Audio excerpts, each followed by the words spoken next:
오늘 살펴볼 물건은 70년이 훌쩍 넘은 시골주택으로 오래된 만큼 손볼 곳도 있겠지만 그만큼 전통 가옥의 아름다움을 고스란히 간직하고 있는 집입니다.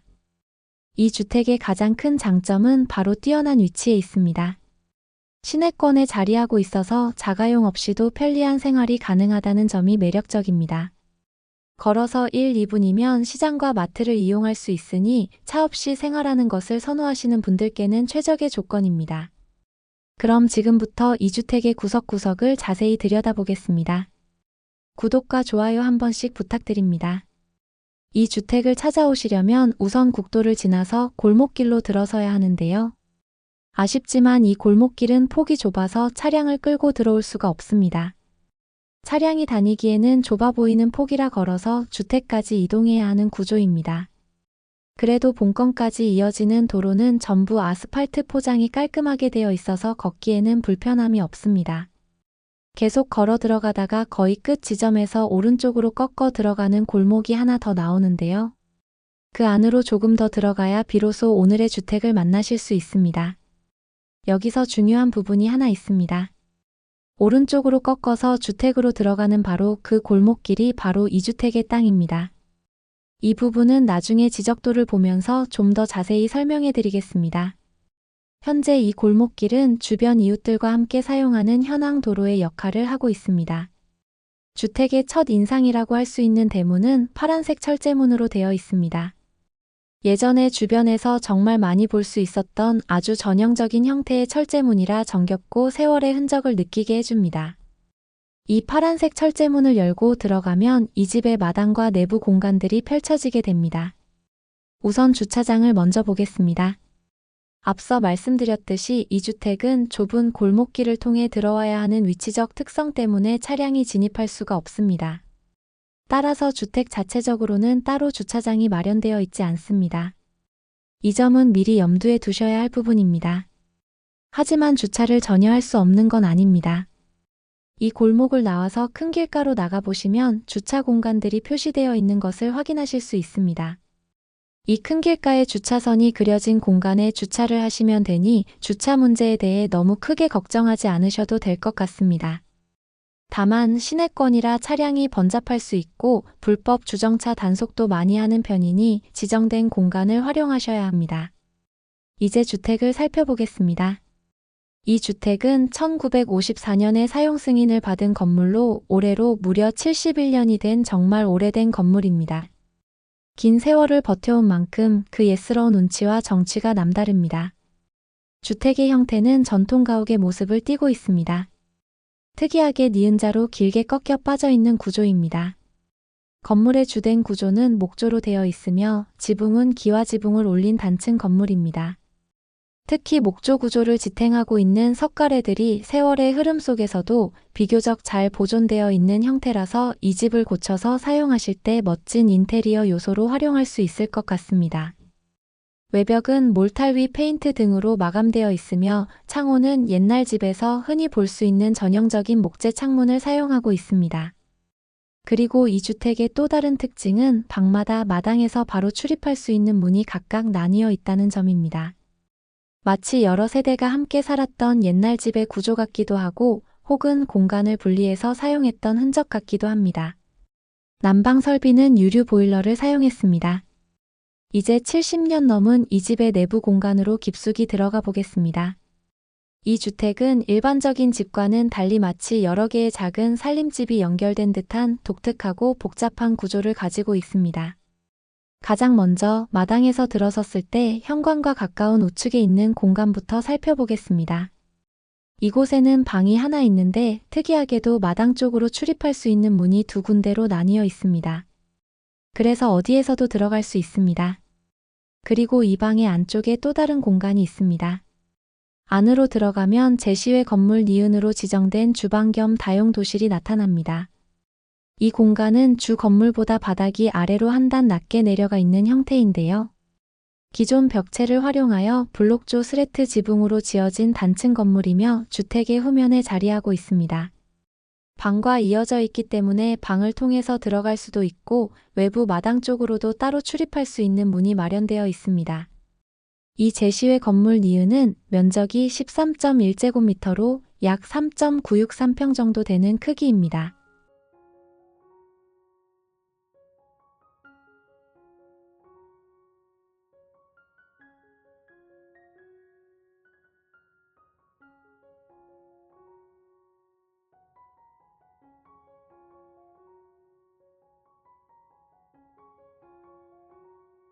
주방에서 다시 나와 왼쪽에 또 다른 문이 있습니다.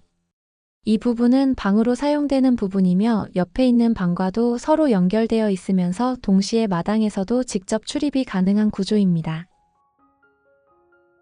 마당 쪽으로 나와서 왼쪽으로 쭉 들어가 보겠습니다. 벽을 따라가다 보면 알루미늄 문이 하나 나옵니다. 문을 열어보면 정확히 세면대인지는 알 수 없지만 왼쪽에 수도꼭지가 설치되어 있고 선반들이 놓여 있는 공간이 나타납니다. 아마 간이 세척 공간이나 외부 수도시설 역할을 했던 것 같습니다. 그리고 이 수도 공간의 안쪽에 또 하나의 문이 있습니다. 그 문을 열고 들어가면 방이 하나 더 자리하고 있습니다. 마치 숨겨진 공간처럼 연결되는 형태가 흥미롭습니다. 다시 밖으로 나와서 방금 나온 곳의 왼쪽으로 더 이동해 보겠습니다. 이곳에는 복도 겸 거실처럼 사용했을 만한 공간이 있고 그 안쪽으로는 공간이 여러 개 있습니다. 정면에 보이는 곳에는 싱크대가 설치되어 있어 주방으로 보이며 그 옆 공간은 방이었을 것으로 추정됩니다. 이 공간의 천장은 전형적인 옛날식 목재로 마감되어 있어 세월의 흔적과 고풍스러운 느낌을 고스란히 간직하고 있습니다. 그 옆에는 또 다른 방이 하나 더 붙어 있는데요. 이 방은 벽과 벽 사이의 공간을 활용하여 짐을 보관할 수 있는 수납 공간이 만들어져 있는 것이 특징입니다.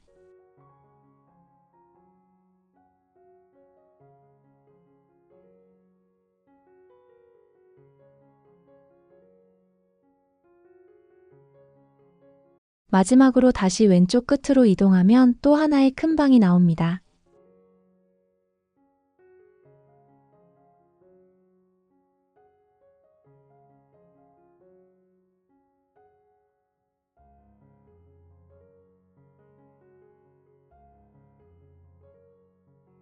그리고 이 방 옆에는 제시외 건물 기역인 주방과 다용도실이 붙어 있습니다.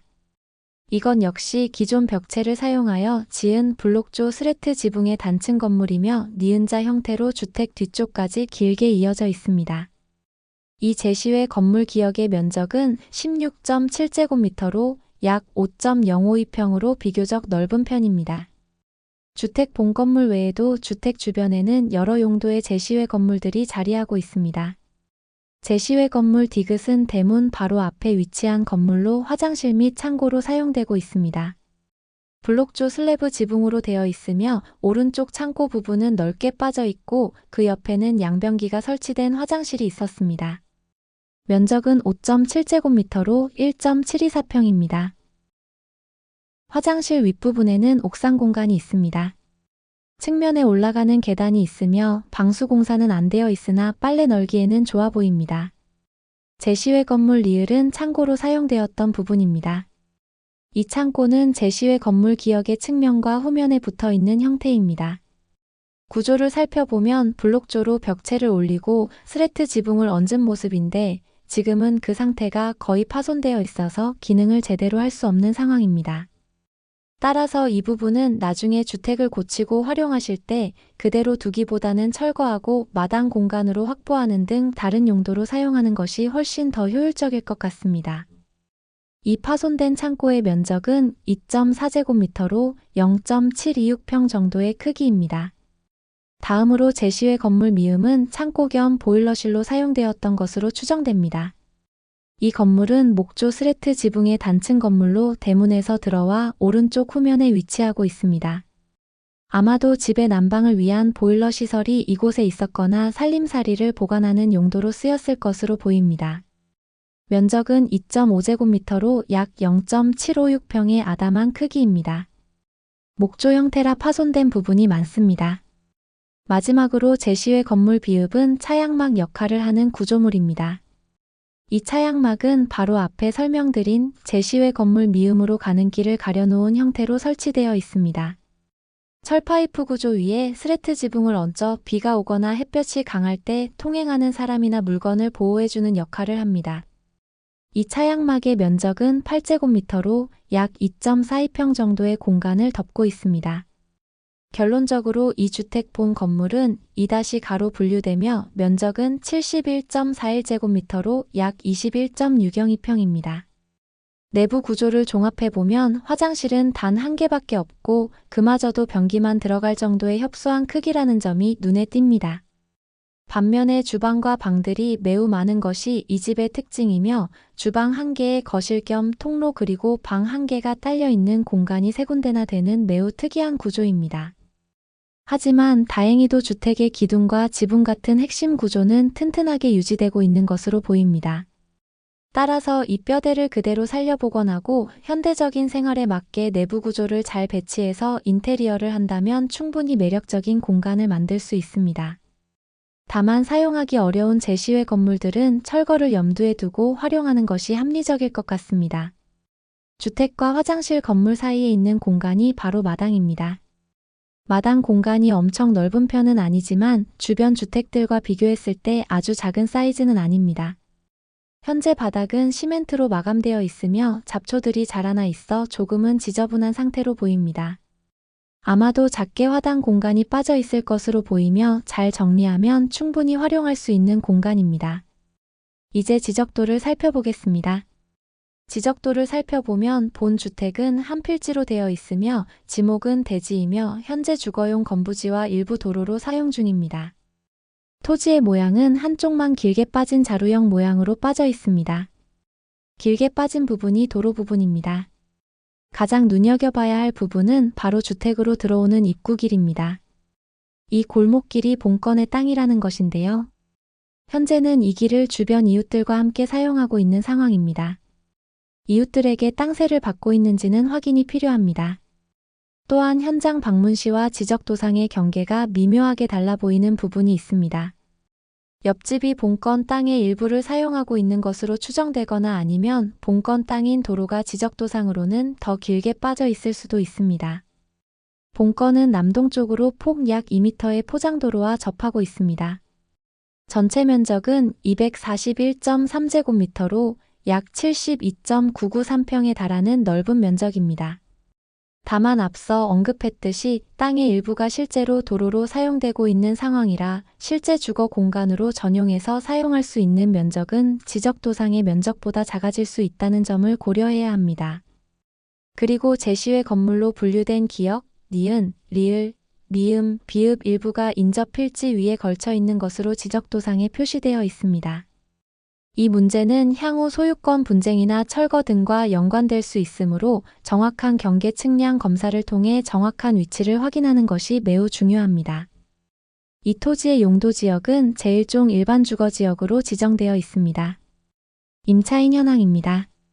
매각 물건 명세서를 확인한 결과 현재 임차인이 따로 기록되어 있지 않습니다. 게다가 현장 방문 시에도 주택은 공실 상태였습니다. 따라서 이 주택을 낙찰받으신 후에 임차인에게 물어줄 돈이 없을 것으로 보입니다. 이는 복잡한 명도 과정이나 추가적인 금전적 부담 없이 바로 소유권을 확보하고 리모델링을 진행할 수 있다는 장점이 됩니다. 이제 주택 주변 환경을 살펴보겠습니다. 주변 일대는 단독주택들과 점포들 그리고 활기찬 재래시장 등이 혼재되어 형성되어 있는 곳입니다. 이 주택은 시내권에 위치하고 있다는 것이 정말 큰 장점입니다. 생활 편의시설과의 거리가 매우 가까워서 도보로 1-2분만 걸어 나가면 바로 시장과 마트를 만날 수 있습니다. 이 정도면 일상생활에 필요한 모든 것을 쉽게 해결할 수 있기 때문에 따로 자가용이 필요하지 않은 동네입니다. 오히려 시장 쪽이라 차량 통행이 번잡하고 불법 주정차 차량들이 많아서 단속도 자주 하는 편입니다. 이 주택이 가진 또 하나의 큰 장점은 바로 대중교통 이용이 매우 편리하다는 점입니다. 주택이 위치한 시내권 덕분에 버스 정류장 역시 활기찬 시장 쪽에 가까이 자리하고 있어서 집에서 걸어서 금방 도착할 수 있습니다. 구체적으로 살펴보면 버스 정류장까지의 거리는 181m에 불과하며 도보로는 약 3분밖에 걸리지 않습니다. 버스는 시간대별로 정해져서 운행하고 있으니 미리 시간표를 확인하고 그 시간에 맞추어 대중교통을 이용하신다면 편리하게 외부로 이동하는 것이 충분히 가능합니다. 뿐만 아니라 이 지역은 주변의 주요 도시들과의 광역 접근성도 뛰어난 편입니다. 구미, 칠곡, 상주, 성주, 영동 등의 주변 지역들이 비교적 가까운 거리에 위치하고 있어 생활권이 넓어지는 장점이 있습니다. 구미까지는 구미역을 기준으로 23km 떨어져 있으며 자차로 33분 정도 소요됩니다. 칠곡까지는 칠곡군청을 기준으로 35km로 자차로 35분이 걸립니다. 상주까지는 상주시청을 기준으로 37km이며 자차로 40분 정도 소요됩니다. 성주까지는 성주군청을 기준으로 40km로 자차로 32분 만에 도착할 수 있습니다. 영동까지는 영동군청을 기준으로 42km로 자차로 39분이 걸리는 거리입니다. 보시다시피 주변 주요 도시까지의 이동시간이 30분에서 40분 내외로 비교적 짧은 편에 속하기 때문에 이 주택은 시내권에 있어 생활이 편리하다는 장점과 함께 인근 지역과의 광역적인 접근성까지 모두 훌륭하게 갖춘 위치라고 평가할 수 있습니다. 물건 정보입니다. 종목은 단독주택이며 사건 번호는 2024 타경 2790입니다. 감정가는 7,178만 180원에 책정되었습니다. 본건 주택 있는 대지 평당 가격은 89만 2,566원에 책정되었으며 제시외 건물 제외 주택 평당 가격은 22만 4,794원에 책정되었습니다. 최저가는 5,024만 6천원이며 보증금은 502만 4,600원입니다. 주소 위치는 경상북도 김천시이며 상세한 주소는 더보기를 참조해주세요. 토지 평수는 72.993평이며 건물 평수는 제시외 건물 포함 36.243평입니다.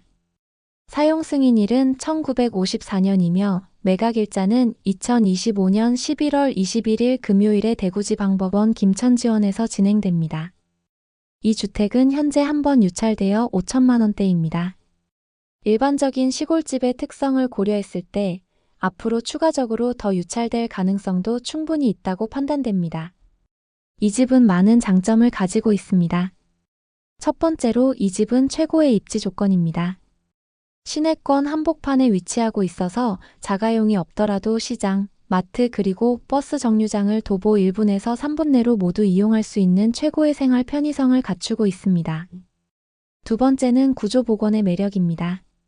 무려 71년이라는 긴 세월을 버텨낸 전통 가옥이지만 목조 기둥과 지붕 같은 핵심 골격이 튼튼하고 특히 석가래 같은 전통적인 요소들이 잘 보존되어 있습니다. 이 골조를 그대로 살려 레트로 감성 시골 주택으로 복원하고 인테리어를 진행하면 될 것 같습니다. 세 번째는 권리 관계의 깔끔함입니다. 현재 주택이 공실 상태이며 임차인이 기록되어 있지 않아 낙찰받은 후 명도 문제로 복잡해질 가능성이 없어서 인수 부담이 매우 적습니다. 하지만 물론 신중하게 고려해야 할 아쉬운 부분도 분명히 있습니다. 첫 번째는 접근성과 주차 문제입니다. 주택이 좁은 골목길 안쪽에 자리하고 있어서 차량 진입이 불가능하며 주택 자체에 별도의 주차 공간이 없습니다. 주차는 큰 길가에 마련된 지정 주차 공간을 이용해야 합니다. 두 번째는 특이한 내부 구조입니다. 주방과 방들이 여러 개로 나뉘어 있는 독특한 평면과 함께 변기 하나만 있는 매우 작은 화장실 때문에 편안한 주거 공간으로 만들기 위해서는 대대적인 구조 배치 변경 및 인테리어 공사가 필수적으로 필요합니다. 세 번째는 토지 및 제시외 건물 문제입니다. 토지가 자루형의 특성을 가지고 있어 땅의 일부가 현황 도로로 사용되고 있어 실제로 온전히 사용할 수 있는 전용 면적이 줄어든다는 사실입니다. 게다가 제시외 건물 중 일부 기역, 니은, 리을, 미음, 비읍이 인접 필지 위에 걸쳐 있을 가능성이 제기되므로 정확한 경계 측량을 통해 확인하고 필요하다면 철거하거나 이웃과 협의하는 과정이 필요합니다. 이처럼 장단점이 명확하지만 뛰어난 입지와 복원 잠재력을 가진 이 주택은 개성과 노력에 따라 가치가 극대화될 수 있는 흥미로운 물건입니다. 다음번에도 좋은 물건으로 찾아뵙겠습니다. 지금까지 영상을 시청해주셔서 감사합니다.